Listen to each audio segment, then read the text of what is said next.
Good evening. Good evening.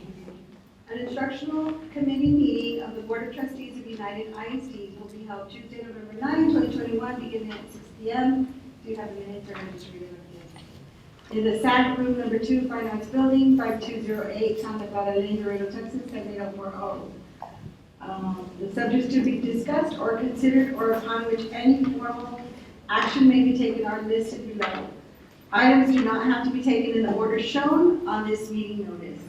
The subjects to be discussed or considered, or, right, yeah, we have it, okay. So it is now 6 o'clock, and I'm opening up the instructional committee meeting. We can start with the Pledge of Allegiance. If all would to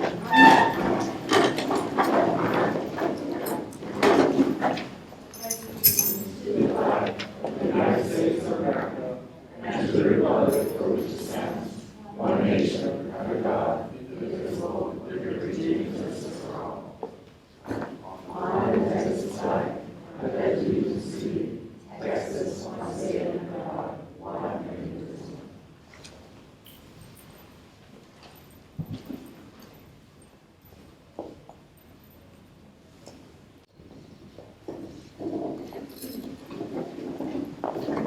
Agenda item number 2, do we have public comment?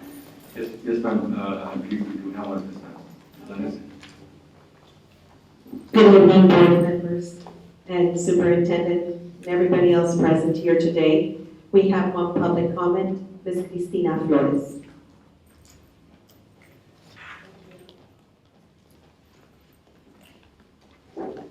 You'll indulge me, I'm going to read off the statement. Good evening, UISD Board of Trustees. My name is Cristina Flores, and I'm a CTE teacher at United High School. I've been a teacher there for over 15 years. I'd like to begin by saying that I'm proud to work at such an amazing school. We have a great team of teachers, administrators, and staff. I am Longhorn proud. It's been a tough school year for everyone, but especially for teachers.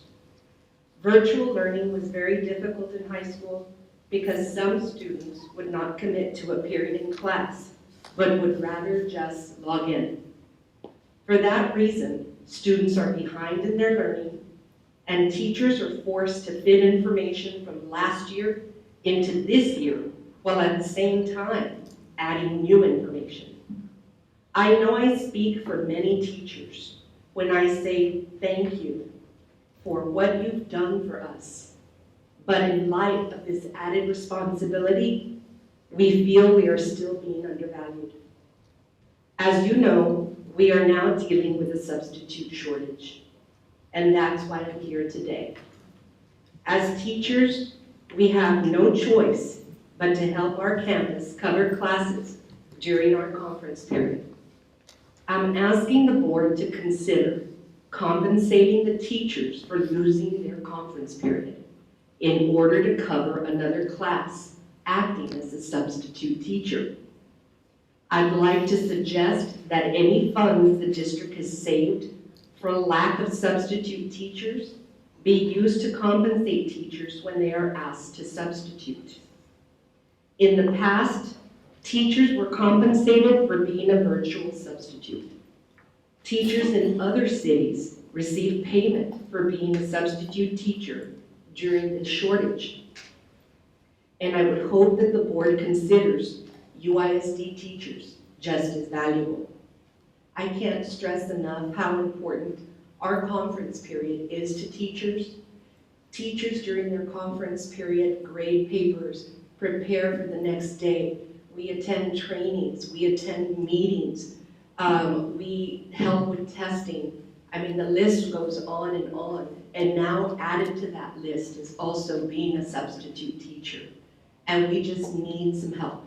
That's what I'm asking for, is that you help us, and I know that you can't control how many substitutes we have, but you can compensate teachers for actually asking us to substitute.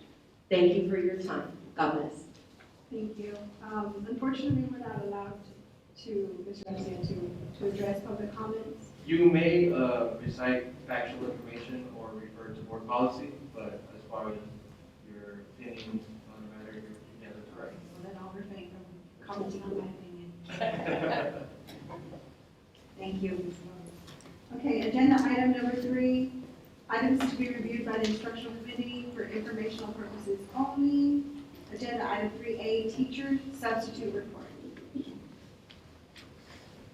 Good evening, Ms. Oliveira, Mr. Castillo, Mr. Gonzalez, ladies and gentlemen.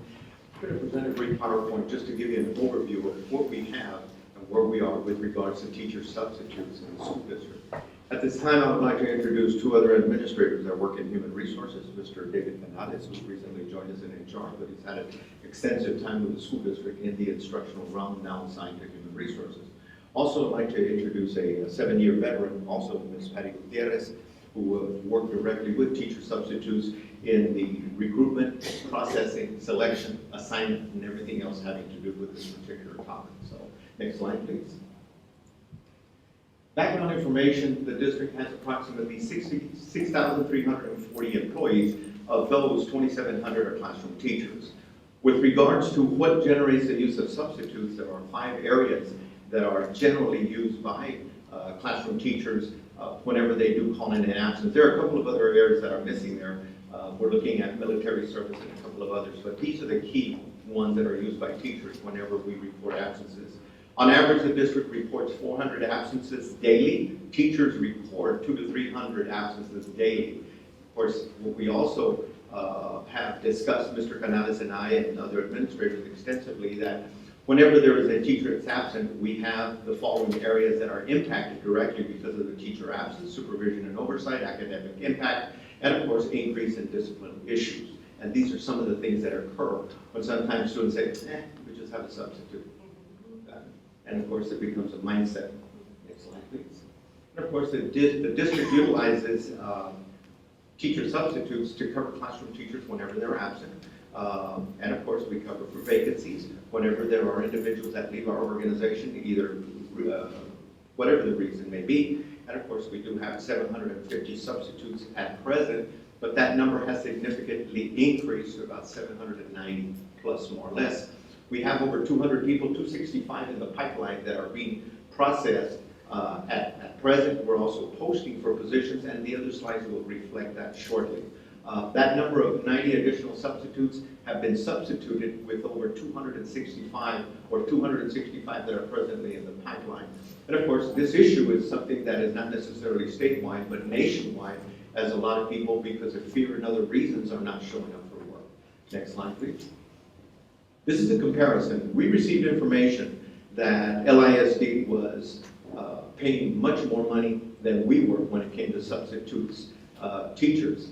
And quite honestly, on the first area where we have a comparison, I think it's $1.08 in term $1.05, then $1.13, then a little less than that. But one of the major differences in pay when it comes to us is that LISD is landlocked and we are not. We're a large organization by square miles, and we do pay priority pay for individuals who work in Southside schools, and they're identified on the right side of your slide. And of course, if they also work in special ed and a special ed assignment, there's also a little bit additional pay that comes with that. So we exceed the comparison of pay when it comes to our sister school district. But then again, you see the comparison as what we are with regards to pay of our teacher substitutes. Next slide, please.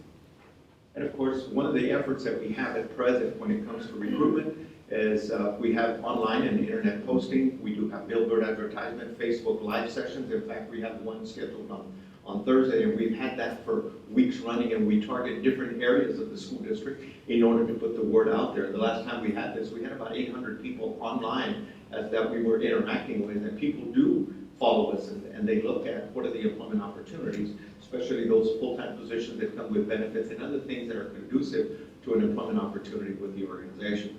We do post in the newspaper, radio, and television, and of course we use UISD PSAs through Susan Carlson's department, and they do exceptional jobs in promoting our school district. Next slide, please. And of course, substitute expenditures, and this is rather significant. If you look from 2016-17 to the present, you can more or less see how much we pay per year in order to cover for costs of securing teacher substitutes for teachers only. And sometimes we use them for other areas, but these are expenditures for teacher only. When you see 19 and 20, you see the P there, that's simply the pandemic area or the time that we experienced this unfortunate situation. And of course, these are, if you look at 2021, we also experienced a $3.8 million expenditure, even with remote conferencing and the virtual instruction that were happening, because people were still being out. And of course, we were able to secure other people to cover. So it gives us an idea. Up to October, we've already spent over $900,000. Now, I'd like to share this fact with What's you. the letter P for? I'm sorry, for pandemic. Now, just to give you an idea, in the year 19 and 20, year 1920, we spent the year is 18 and 19, I'm sorry. You look at an expenditure of $3,986,000. To arrive at that figure, teachers called in 98,000 absences collectively. Teachers only, not to include the other employee groups. 98,251. And that generates that expenditure to cover for the needs in classrooms. Of course, now, because of the pandemic and other reasons, sometimes substitutes just simply do not answer the phone. And of course, we try very hard for individuals that are intentionally just trying to be on our rolls for other social benefits. They are purged from the system, and we've taken that action. And we send notices, we send reminders, we do all these things in an effort to keep substitutes active, helping us out, and whenever there is a need. And of course, this gives you an idea as to the expenditure that's out there to date. Yes, sir? What are the social benefits that you get? Social benefits, we have individuals that are substitutes and they remain active on our rolls and they don't substitute. They get food stamps and they get other types of social assistance by the state. So what we do with those individuals, we give them notice and they still not come, we purge them from the records. They do that because they're basically telling the state, I have a little job, I have a part-time job, but I should qualify for some things, and they do. So this is something that we have been working with for a while, and this is more pronounced this year than ever. Are they identifiable? Are you able to identify? Oh yes, we identify who they are, and then we take care of business. Because we have to be fiscally responsible when it comes to that in order to be able to have active subs that want to substitute, that come to our locations, that help us out in the classroom during times of absences and need to support instruction. But those individuals are not getting compensated? No, sir, not at all. So I'm not sure how it impacts us if they're getting compensated. We're being used, let me put it simply. This is just philosophical on my part, but at the same time, trying to be responsible also to the general public based on everything. You know, there's taxes being paid for everything to support those kind of programs and so forth. So you want to make sure that individuals are being honest on front. And I'm not saying that they don't have a need because I'm sure that they do. But systems can be manipulated as well. Next slide, please. So that brings us to a close. I know I covered on certain key points when it comes to substitutes, and what it does very simply is to give you a status of where we're at and how many people we're going to, or we're attempting to secure. There was one year that we had 1,000 active substitutes on our rolls, and they complained because there were not enough jobs. People were not absent, or very simply we had sufficient numbers to cover all the needs out there. There's not a single day that goes by that we don't have open jobs. And when that happens, the principals get creative as best as possible to use other support staff to cover for those vacancies. In some cases, they divide the classes, especially in elementary, in order to cover. And those are tasks that are not easy. When you displace a child to go into a different classroom, people that they don't know, or the teacher that they know of, but that's not the regular classroom teacher. So we're doing the best that we can under the present circumstance. And I know we've been working closely with the superintendent's office in order to come up with ideas as to what is it that we can do to address this major problem. I think it's something that's happening throughout our community, probably throughout the state and throughout the nation, with the labor force being reduced for whatever reason. But you did say that we have an increase or an influx of substitute teachers as of late. So in an effort to kind of address this issue of what's happening at United High School, have we seen a reduction in the need to have teachers give up their planning conference period to substitute? Or is it still Every ongoing? case is unique and different at the high school because sometimes principals get very creative in how they're going to address the need. At this point, when it comes to what was presented earlier, the comments that were made, we'll work directly with the superintendent's office and hopefully we'll come up with a solution to be able to address the concern that was earlier discussed. Yeah, because I mean, if other school districts are doing it, I think it's only, I don't understand why we can't do it. If we do have a cost savings from not hiring these substitute teachers, we can pass that on to the teachers who are giving up their conference planning period to substitute. What was earlier mentioned, when we were doing virtual instruction, it was called the buddy system. And that's something that's been entertained at this time. And of course, once we get ready with that, in other words, to address it and possibly come up with a recommendation, and that's something to be entertained. That buddy system did work effectively for us at the time when we were doing virtual instruction. Yes, ma'am. There was compensation for some sort of subbing, wasn't there? At some level? Was there not? There was, right? Yeah. Through the buddy system is where they were compensated? Yes, Okay, so that's what you're saying, you're gonna recommend something similar to that? Something that, Oh, awesome. yes, Okay, that's good to hear. yes, ma'am. You're saying compensation, meaning they get paid for their conference period? Or are they not already being paid for a conference period? They are being paid, but they're having to take on additional duties. So instead of using their conference period time to do planning, they probably have to do it after school, at home, in the evenings, on the weekends, or while they're eating lunch. And I'm all for helping the teachers Yes. get compensated. Correct. Fairly, that's what I want. But I want to say, that's one area that I would check into. A second one would be how to increase our substitutes, the number of substitutes. And I would like to see it distinguished. How do we recruit, or bring more substitutes? Is there a plan, an idea, anybody? What we're doing to recruit, sir, was mentioned in an earlier slide. We're going to social media, billboards, and newspaper, TV, radio, and those I do. All right, we go out there, we do it in English and Spanish, we do whatever we can to attract the individuals. Now, unfortunately, some people that would like to come and be considered as subs, they do not clear because of background information, criminal history information, and other things that are relative to the application process in accordance with our policy. And we also have retired teachers coming in as substitutes. Yes, sir. So I think they're compensated, but I'm just saying, how do we increase the value so that we can encourage more participation from the substitutes to balance with what the teachers are doing? I guess maybe I'm asking too much, but I see two different things. Teacher compensation, substitute compensation. I know that I've been pushing for adequate compensation, particularly from the ESSER funds, that I think everybody should have gotten something to say, we want your services, want you to be here. I value your service, and I would like to see more of that, where compensate the substitutes adequately and the teachers adequately. And if they're doing what they're doing with their conference period, well, I would also be like them, objecting to it, to say, hey, I need this time period to finish my work. And so, I know you have a challenge, yes, I'm not telling, putting it all on you, but that challenge is there.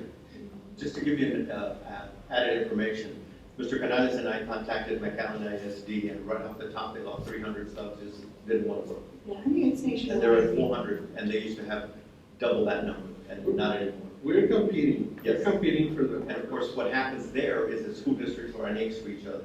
For us, we're geographically isolated. So the other thing is PSJA in the valley is paying about 180 to 185 for their subs per day, but they're in a very competitive market. Could we, Very I mean, competitive.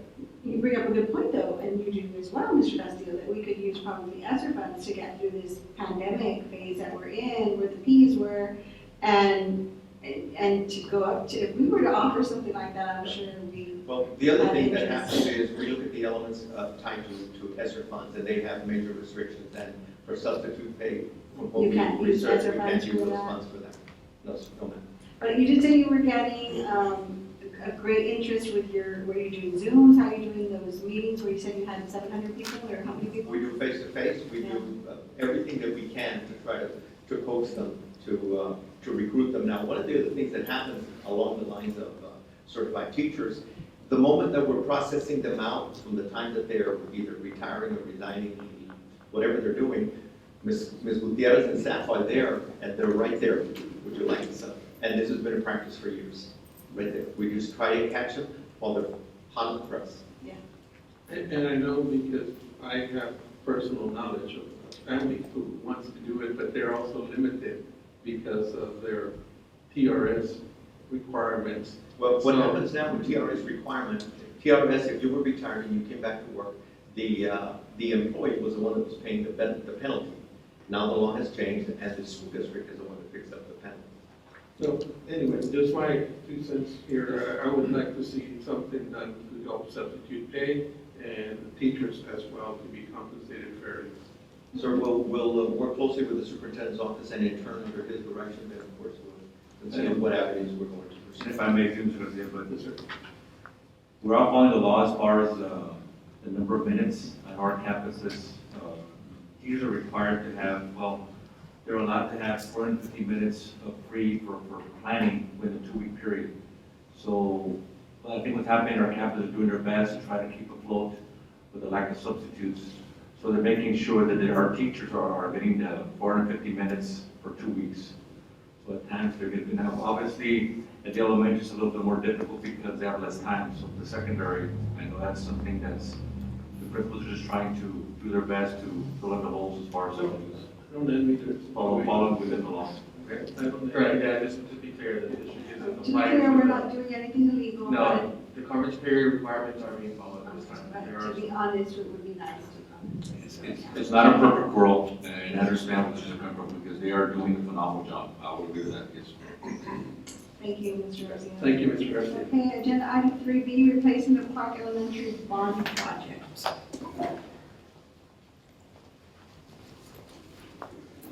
Good evening. Ms. Flores Oliveros, Mr. Frank Castillo, Superintendent Gonzalez, and members of the audience. So we want to bring this item for information to the board committee. Really twofold. One is to kind of give you an update on the status of the bond program, and also share the information that we presented to the Citizens Advisory Bond Committee last week, and also their recommendation. So going over the projects for the 2013 bond program, Clark Elementary School is one of the last two of the remaining 2 projects that we have to complete in order to fulfill our commitment with our voters. When the 2013 bond program was selected, at that time, one of the projects that was looked at was Clark Elementary replacement. The reason now being the oldest campus, Clark, as well as Salinas Elementary School. And just to give you some basic facts regarding Clark, some of you probably already know it, but just for the sake of informing the public, campus was built in 1973. So it's almost, in a year and a half, it will be already 50 years old. Of course, we renovated it over the years, but it does have a capacity of about approximately 800 students. It has 42 classrooms, but many of these classrooms, if you have been there, you've noticed that they're very small. And the reason is that school was built back in the early 70s as the open concept. It was a concept that had no dividing walls, there was no individual classrooms, it was just open. And the instructional areas were separated by bookshelves or some type of movable partitions, typically file cabinets. But many students was new in the educational field. They enjoyed that, but over the years it proved to be just very difficult for teachers to actually deliver their instruction. So that went away for many years. Salinas, by the way, was also built under the open school concept. So as the years went by, partitions were built all throughout, but it was kind of inadequate, inefficient, because it wasn't planned for that purpose.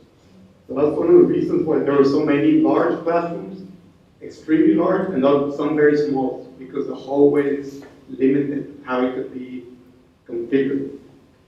So the enrollment at this time, we have about 375 students. This is as of 2 weeks ago. The enrollment projections typically pre-pandemic was between 400 to 450 maximum. So it's been very stable throughout the years. The size is about 73,000 square feet. So when we're looking at the replacement of Clark Elementary School, back in 2012, the administration and the Board of Trustees looked at, it's a building that we want to renovate. Obviously, it was obvious to everybody that it needed to be upgraded. So we looked at, back then, at some of the areas, the basic infrastructure that needed to be remodeled and replaced. At that time, the gymnasium, which is totally inappropriate, inadequate, was considered to be just replaced with a new gym.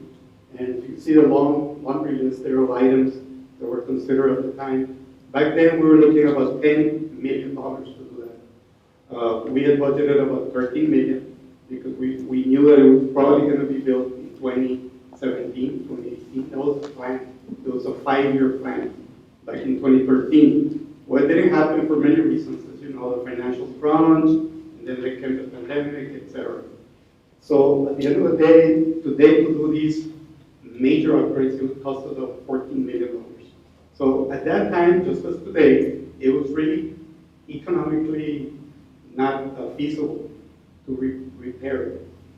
I guess to the point that if you're going to spend more than 70% of the cost of a new school, the rule of thumb by all facilities, educational experts is just go ahead and replace it.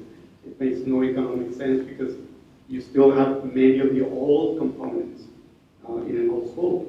And that's what districts do throughout the state and nationwide. They just, after a building is 35 to 45 years old, they replace it. So that's why the item was included in the bond program. Like I mentioned at the time, $13,886,000 was the budget. To date, we really have encumbered funds for the design only. We haven't really built anything yet to replace it, but we have encumbered. We haven't really spent the funds yet, but when the project was awarded back in 2014 to Linedecker Construction as the design builder, the money for the design, architectural, engineering expenses were encumbered in the amount of $352,000. And so right now at this point, what's unexpended, unencumbered, and those all are accounting firms that $13,500,000. So in discussing the actual replacement of school, back then, even in 2012, we considered a smaller school because at the time we were looking at 450 students. It really made no economic sense to build a school for 1,000 students. You don't want to have so many empty classrooms and not be, fiscally responsible. So we budgeted a lesser amount because a new school at the time was 17-18 million for a larger school. Now we looked at the prototype that we would use if the board elects to proceed with this recommendation. It would be the same prototype that we currently have built our last 5 new elementary schools with all of the same amenities, the same cafeteria, gymnasium, and that kind of facility, library. However, we will build less classrooms to address that. Instead of having 1,000 students, we would have a 600 student capacity, useful. So the number of classrooms from 43, 45 that we have in our new schools will be reduced to 33 classrooms, 27 academics, 6 special purpose classrooms, self-contained special ed classrooms, music room, the science classroom, computer lab. So we're looking at about 86,000, and the projected estimate, this is just a budget number that we put together, it's going to be about 17.3 million. We are currently working with a design builder to provide a guaranteed maximum price that we're hoping that we will receive this week, and with the approval of Mr. Gonzalez, we will present at the next board meeting. So from 13 million to 17, where was funding the difference? Basically, just inflation, one of the big factors that, But is it coming out of the bond? yes, it would have to come out of it. So here's an aerial view, of course, of Clark Middle, Clark Elementary, currently to the north of the property. There's, as you know, you've been there, a lot of vacant land. It's used really for soccer fields and athletics. but really the football field is to the west. City area, the city of Laredo actually is the one that used it for soccer leagues and tournaments. And that's where we would propose to build, you see there a map that our Decker Construction provided with us, how the school would be built on the north side of Clark Middle School. I don't know, you can maybe pull it up a little bit. There you go. So as you can see, Clark Middle has currently an existing bus loop, which is to the northeast, which at the entrance is on Mayberry, that's existing for the middle school. So that will still remain as an entrance, but actually be an entrance leading into the new elementary school. So we would get away from all the heavy traffic on Hillside, and yes, we could still have an entrance through there, but another entrance for parents on Mayberry. And as you come in through the school, have the drop-off from the front of the school, typical in all our schools, all our designs. And then you have the loop, traffic safety loop that goes around the campus for pickup and the drop-off. And then exit all the way to that road that you see on the west side, and exit on Hillside. So it's just one concept. Again, this is just preliminary concept that we're looking at. But as you see there, we will still have a courtyard. I'm sorry? I'm sorry to interrupt. No, I don't want to forget my question. There's no entrance into the mall, right? No, There's no. no, because that's a private property. That's Right. Yeah, but the Mayberry it flows traffic really well. Very well. I've always been impressed with the flow of traffic through there. Right, and I think our police department does an awesome job in, assisting the city in coordinating all that traffic. So this would not really be any big burden. We've already talked to the city, our traffic consultants. It actually, they welcome the relief on Hillside, which is a lot more heavy traffic. We would relieve But it's that. still going there. No, you have it, so in Mayberry, you see the one that, this is north, south, west is up there? Right, So the Mayberry right there, you see Mayberry? That's the other entrance, exit. It's Right. an entrance exit, they use it for both, correct? correct. So the entrance would not be on Hillside. Okay. And we relieve a lot I of see the it. traffic. Now, the entrance for Clark Middle is also on the Hillside, further to the east of there on the bottom. So this is the prototype that we've always used for the last 5 new elementary schools. Extremely functional. Our teachers and our administrators they are elated with it. They're very happy with the design, very functional. As you can see on the last elementary school that we opened, Santos Elementary School. But this will be a reduced concept, just like kind of like reducing it in size as far as classrooms, but everything stays the same. Gymnasium, cafeteria, library, as the key corners, stones for the design. And a very safe, protected environment for our students in the inner courtyard with an amphitheater for teachers, again, to enjoy it as they've been doing for the last few prototypes. So we wanted to share that on Clark Elementary because, again, we're working on the GMP that we're hoping to bring to the board next week. Thank you, very detailed. Thank you. Agenda item 3C, replacement of Salinas Elementary Bond Project. Good evening, actually, Enrique's gonna take over. Yeah, well, I have 3 slides having to do with enrollment. Okay, so are we- Just to share with the board members, so last week we did have a meeting with the bond oversight, and remember, these individuals represent the public, and they sit on the committee, representing them as well. And so what we tried to do here, because this is a change in our bond program.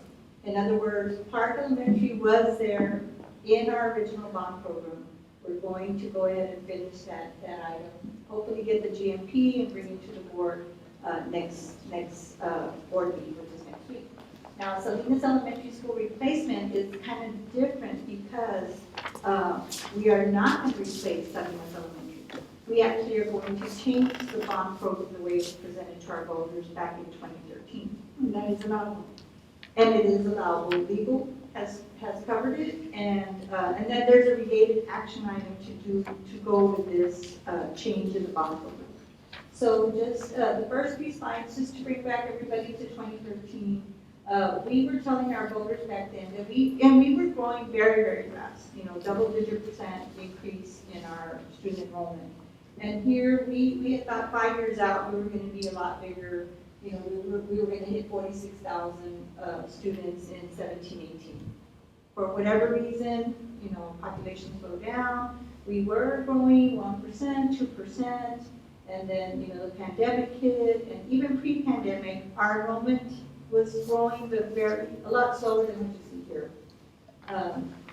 But the purpose of our bond program really was to catch up and get kids out of portables into our buildings. I think we've accomplished that with this bond program. So here's a little bit of our history, and this is what we shared with the bond advisory committee.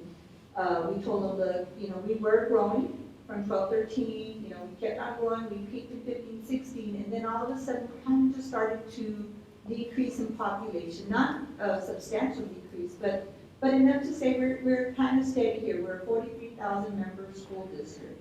And then pre-pandemic, we were at 43,000, and then 2021, for whatever reason, we're waiting for those kids to come back. We were at 41.9, and our current enrollment is like at 39,000. But we do know that we have about 1,600 or 1,300 kids being homeschooled right now, which we are reaching out to the parents, come in, we're open for business, etc. So go ahead. So just to focus on the Salinas area, just to know, is it okay not to replace Salinas Elementary? Because the Salinas Elementary kids are now in the new elementary that we built on Cuatro Vientos. So they have the full prototype that Mr. Rangel showed you. They have that type of school built for 1,000 students. And so we feel in that area, again, remember enrollment kind of has slowed down, that based on that area, you have Centeno, Roosevelt, and Salinas, that we do have the capacity to take care of the enrollment we have there and any future growth that might happen between Highway 83 and Cuatro Vientos, right? So these are the schools that exist in that area. And you'll see here that the total inside building classrooms, what the capacity can cover, and then the empty classrooms we have right now. We even have still portable buildings in some of those areas. And we feel with internal movements inside the campuses, we do have those available classrooms. And then also, Ms. Rendon will be bringing boundary changes for certain areas that will impact. So the bottom line here is that, do we feel that Salinas Elementary needs to be rebuilt where it was? Not right now. We don't see that need right now. And so the purpose of the bond program is to use those funds now, like we want to ask the board to okay using the bond proceeds for this particular project to use it for some renovations at some older campuses we have in the general area. So we would do nothing to Salinas. Because now they have a whole new elementary, See, a bigger elementary with 1,000 capacity. And I don't want to ruffle any feathers here, but I would think that would have been the reverse for Clark Elementary. Because we have Newman, and we have Amparo, and we have further up, we have Nye Elementary. And I remember discussion at one time, it was just discussion about the potential, the possibility of even closing Clark. And now we're tearing it down and building a new school. So I was thinking the flip. I was thinking that discussion for Clark and the other one for Salinas. I'm not familiar with the Salinas area as much as I am with the Clark area. So, Right, well, this is what, and good questions came from our bond oversight committee. We felt that Clark Elementary area, right, it has been a stable population. You've got the apartments there, you have Hillside. It's been an older population than Hillside, right? But at some point we feel that it might get revitalized. I mean, those are brick homes, big lots. I mean, we think there could be a revitalization of that neighborhood. We told our voters we were going to replace Clark Elementary. And so we were here, renovations, maybe we could save money on that part, and Mr. Rangel has proven that when you try to fix a building that old, it's just not worth it. We are not going to tear down the old Clark Elementary. We're going to repurpose it to use it as a district facility for training. For training. Maybe some parent center rooms, just kind of use that building, and we've done that before, Brantley Hall, that's an old building as well that we've used for district purposes. So that discussion was, that discussion was talked about in that area. Do we feel that maybe that whole area will revitalize? It's a possibility, but just knowing that the populations there have been constant, we feel that building a smaller, newer school there, yes. So I think I'm going to turn it over to Mr. In looking at, okay, Mr. I have a question. So where are the children from Salinas going or plan to go? What school? Right now, they're already at the new Salinas Elementary School, which was another site. It was projected originally for a different school. We went ahead and moved them to that school. We named that school Salinas.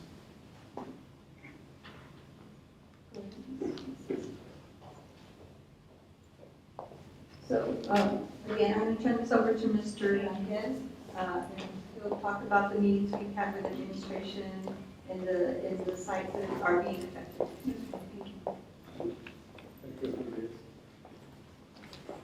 Okay, Flores Oliveros, Mr. Castillo, Superintendent Gonzalez, members of the audience.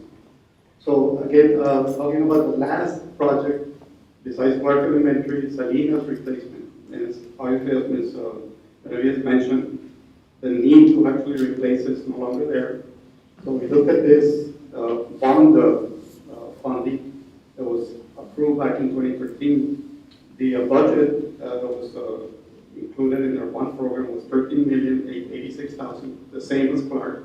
And the idea back then was that because of boundary changes and the new elementary schools in Cuatro Vientos subdivision, this would require a smaller school.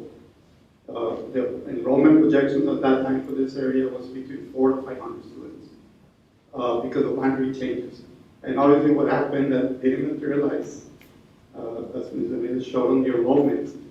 And the 5th elementary school that was built in that area, Cuatro Vientos subdivision, Lomas del Sur area, actually served as a new Salinas Elementary, and that is Salinas now. And really pretty much all the parents who voted on the bond program to replace Salinas are very happy with the Salinas Elementary campus they have. The principal and teachers report to us, they're just very, very satisfied. They love the campus, and that really we achieved that commitment that we had with our voters. So then this leaves the budget that we had in the bond program. We did spend funds there to demolish the former Salinas Elementary School. That building was really not adequate to repurpose it as Clark Elementary is for many reasons. That it was decided when we looked at the economics of it, that if the best direction for the board that we recommended a year and a half ago was to recommend and the board approved its complete demolition. And we're about 95%. If you drive by there, it's going to shock you because all of a sudden there's a lot of vacant land. But we did spend the funds of $1.696 million. And so at this point, we do have a remaining unexpended, unencumbered balance of $4,190,000. So next, okay, so we're looking at how can we recommend to the board, or how can we utilize these funds in that area, especially since it was a project that was going to benefit all the sector of the district. And we looked at district-wide the facilities that, again, going by age of our buildings. United South High School, which is also 30 years old, had a lot of projects that we had listed on the 2013 feasibility study. At that time, they were priority 2, priority 3. It didn't make it to the final list. As you remember, back then, we had to reduce it from 550 million that we really came up with that was needed throughout the district to 400 million. So now a lot of these projects that were at one time were priority 2 or 3, now they really have become priority 1, especially at United South High School. We also have some recommendations for Elisa Ruiz Elementary as well as United South Middle School. The biggest ticket item that we analyzed at all the requirements and visiting with curriculum instruction and all of the educational specifications that we really need to serve our students in the best possible manner. We looked at the fine arts area. The facility that they currently have is completely inadequate. We've really basically outgrown the needs of our students. The high school has grown in size from opening for 400 students to over 3,000. So this new facility that we are recommending for your consideration would be something that would be similar to what we built at John B. Alexander High School, which was also had totally inadequate facilities at the time. And this is something that would include practice rooms, individual practice rooms, the large ensemble, large practice, choir room, the mariachi band area, etc. Something that would have a big impact on our daily instruction of our students. The second item that we're looking at is, okay, how can we use that band hall that is currently at United South? It's in the middle of the facility, very inappropriate location, next to other classrooms. We're proposing to repurpose that area, remodel it into additional academic classrooms, possibly some labs.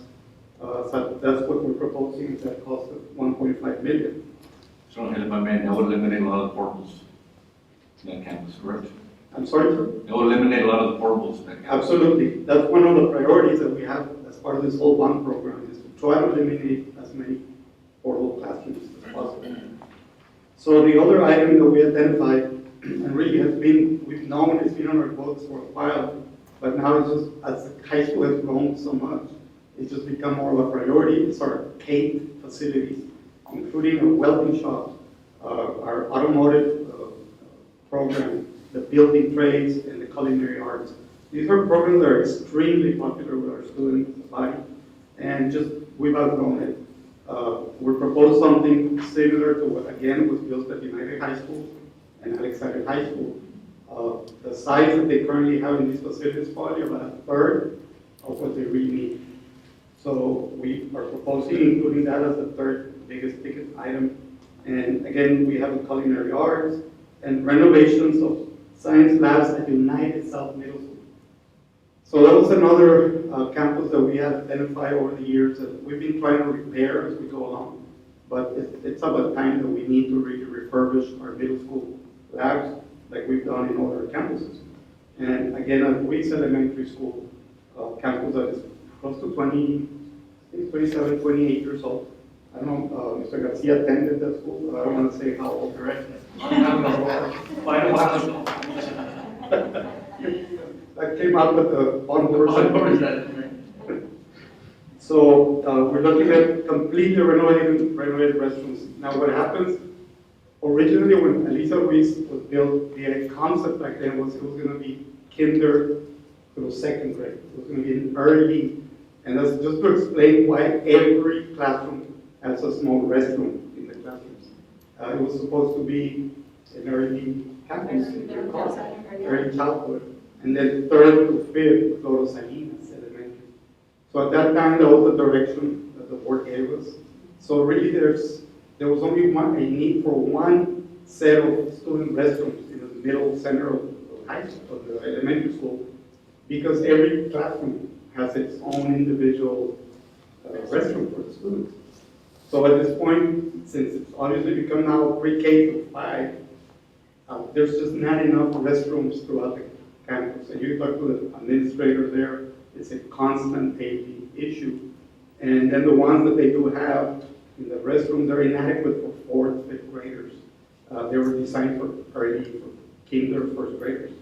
So that's why I know it's a big ticket item, because anytime you get into the plumbing, it's very expensive. And that's, as you probably may know, if you call any plumbers to your home. So we're looking at that, takes care of I think, $12 million that we would recommend to allocate for these projects. The rest of the presentation, I think you have it's just mainly photographs to back up, document the actual current condition of these facilities. I don't know if you have any questions. I do. this amount of money that it's not gonna be used, does it have to stay in that area? Because that's what's happening with United South. No, again, from our perspective, it is just a recommendation. I understand. Administration brings to the board. I understand that. I just want to know if it's something that's required, that that money be spent in the South District or whatever it is, United South area. Because, do you have any idea how much it would cost to renovate the Alexander Magnet Health and Sciences building? We would need to look into it in more detail. I would like to recommend that, that you consider that, because that amount of money, I'm all for whatever they need, but I think we need to be fair with our students. And I'd like to see, if we're not gonna use that amount of money, and it's allowable, that we put some priority also to North area schools. I'm not talking about United High School. I know it's fairly new. Alexander's not as new as perhaps I visited Alexander, and the Magnet School could certainly use upgrade, if not completely redo it. The top priority we had, we just went through a pandemic, and we need to invest in those students who want to go into the medical field. That's where I'm coming from. I don't know, Mr. Teo, about the legalities of that. Mr. I can consult with bond counsel on that, and follow up. Okay, thank you. Thank you. Thank you, Mr. Martinez. Thank you. Okay. Agenda item 4 is to below are the instructional items to be reviewed. Item A, approval of the 2022-2023 academic calendar. Good evening, Ms. Oliveros, Mr. Castillo, members of the audience. We bring before you a recommendation for calendar option 22-23 school year. There is a summary, we did have a vote, and overwhelmingly the option 2 calendar was the one supported by our administration and teachers at the campus level. And it's a very similar calendar that we have currently, where we have the Labor Day holiday, the October staff development, November the full week, December's. It's just very similar to what we currently have. It does provide for 175 days of instruction, and we will close off the year prior to Memorial Day weekend in May, and giving us the summers to June right away to start our summer programs for our students who need it. Graduations are early June. Graduations are actually late May. Oh, that's awesome. So we're going, it's planned tentatively for 26 and 27 that we go to the arena, and May 24, 25, 26, 27, sorry, 28, there's 27 typo there, for graduations at the SAC. What did you say about the arena? I heard arena. The blue one is the arena, we go there. Okay. We decide, the yellows are the alternate Oh, sites. yeah, okay. We haven't decided that yet, right? No. Not yet, For okay. the most part, this year, we know we're going back to the SAC. We say it's a good cost savings, is it not? It is. And it's just, It's a good feel. it is. It has It's always windy, but it's okay, right? So long as it doesn't rain, sir. It's So a long as good it doesn't fashion rain. feel. That's the way I graduated on a football field. That's It's nice. makes it nice. And we do one a day. I think that's what they like. One each day. Okay. Right, so we are going for option 2. Clap it everyone. Okay, agenda item 4B, approval of low attendance day waiver for John D. Alexander School for October 19, 2021. We did have a low attendance waiver, and I do want to just advise the board of the following. I'm bringing these to you for your approval. However, the state has frozen the low attendance submission for the TA. So they are working on, they don't know what they're going to do, and that's really what I was told. We don't know what we're going to do, we're working on a plan. We haven't rolled it out yet for low attendance because it is a factor that is affecting a lot of school districts across the state of Texas. And so they sealed it out. I just want to, I don't want to get behind in submitting these to you all, and should they open it, then I'm ready to submit. So the low attendance was for October 19th. Again, there was a social media threat that was made. Our attendance rate for that particular day, just for the record, it was 73.64%. When as last year's, or the 2021 school year prior to this, their attendance rate was at 97.5.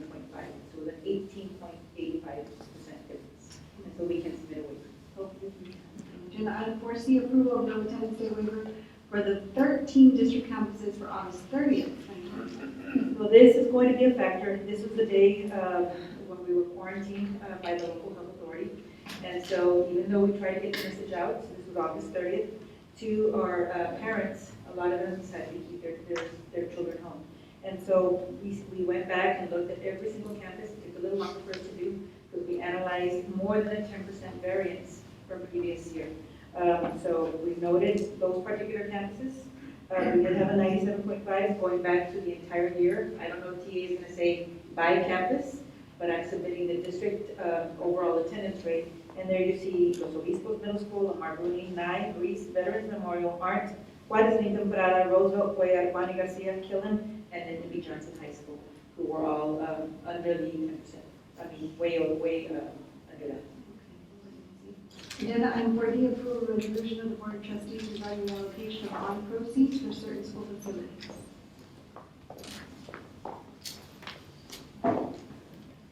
This was the item I was referring to. This would be the action that we would ask the board to take. It's a resolution that was written by our bond council to address reallocating the bond proceeds from the, in lieu of building Salinas Elementary School at the site where it was, that we would use the proceeds for renovations of existing school facilities.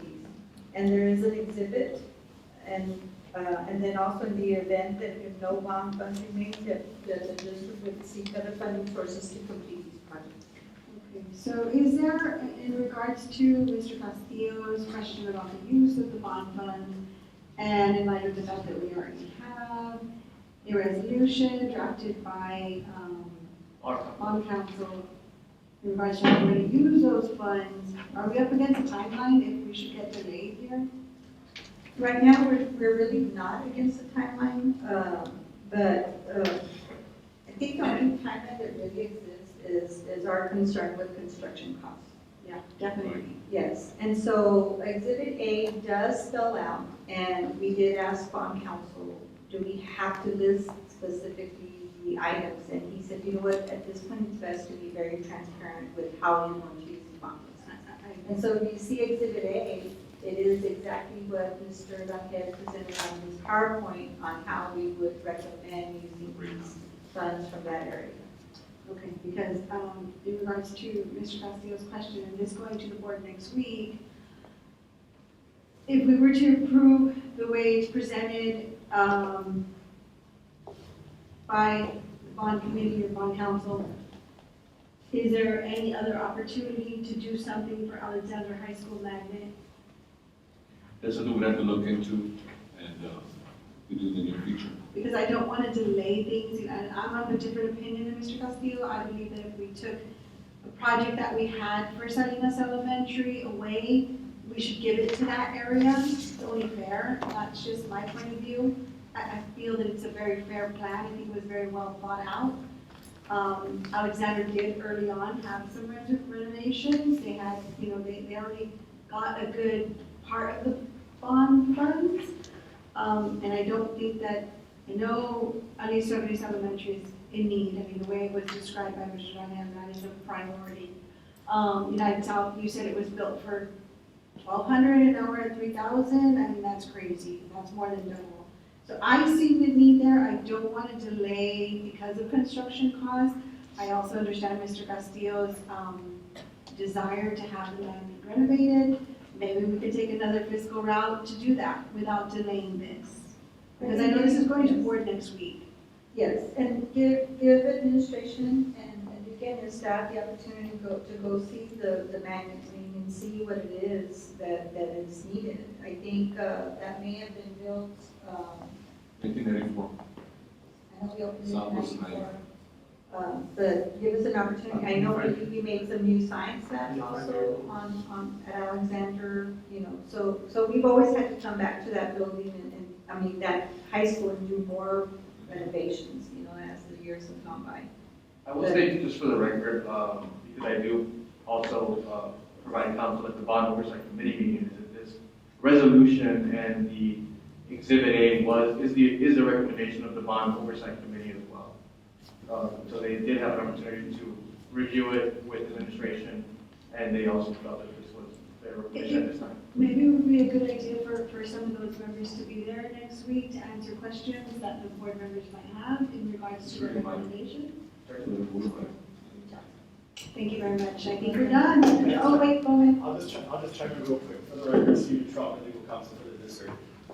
Regarding the resolution, one thing we can do is maybe pull it out of consent and put it for individual consideration at the next meeting. The next step could then be we could find out the answer from bond counsel as to even if Mr. Castillo's option is an option, or his recommendation is an option, and if it's not, and at that point, the board could potentially approve the resolution at the next meeting. And if it's an option to take into account your suggestions, well, then at that point, we will go from there. Good idea. You're right, I did want to ensure that if it's dedicated to a certain geographical area or school district area, well, that's at the end of the story. But if it isn't, and it's open to the whole district, and every time I talk to people, it's that we represent the whole district. I mean, I just want to know that everybody gets equal opportunity to utilize. It would be amount of money. my guess that since that money was for that area and that's what went to the voters, that it would have to stay in that area. But can I say with 100% certainty, no? But we can't follow up for the next meeting and then take it for an individual action item. That's my Very good. recommendation. I like that, thank you. Thank you very much. Good recommendation. We'll have that done for the next agenda item. We'll put it on consent. And I think we have an adjournment. Have a good evening. Thank you. Thank you. Thank you all.